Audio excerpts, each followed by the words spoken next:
दोस्तों, स्वयं पर नियंत्रण करो और सफल हो जाओ। आज मैं भगवान बुद्ध के बारे में बताऊंगा, जो कई एग्ज़ामों यानी सभी एग्ज़ामों के लिए इम्पोर्टेंट होगा, क्योंकि इतिहास एक ऐसा महत्वपूर्ण हिस्सा होता है, चाहे वह एसएससी हो, चाहे रेलवे हो, या किसी भी स्टेट के सिविल सर्विस हो, सब में आता है। इसलिए इतिहास को हमें ज़रूर ध्यान से पढ़ना चाहिए, समझना चाहिए। भगवान बुद्ध का जन्म, जैसा कि आप जानते हैं, लुम्बिनी में हुआ था। लुम्बिनी कहाँ स्थित है? लुम्बिनी आज जो है नेपाल के तराई में पड़ता है। और इनका जो बचपन का नाम था सिद्धार्थ था। और ये सिद्धार्थ जो है 4 चीज़ों को देख करके बहुत प्रभावित हुए थे।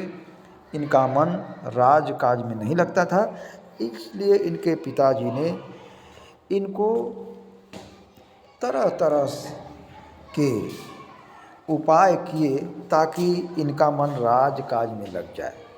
जब ये छोटे से करीब 10 वर्ष की अवस्था में राजा सुयोधन ने एक ऐसे मंच की स्थापना की, यानी एक ऐसा प्रोग्राम किया जिसमें भगवान बुद्ध का मनोरंजन हो सके, यानी कि सिद्धार्थ का मनोरंजन हो सके। लेकिन सिद्धार्थ जगे रहे रात के 2 बजे के लगभग।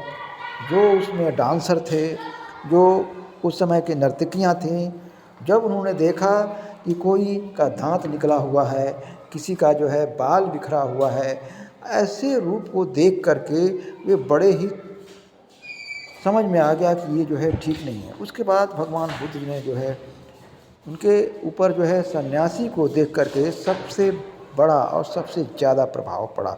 उन्हें समझ में आ गया कि सन्यासी जीवन ही सबसे प्रमुख है। इसलिए उन्होंने अपने घोड़े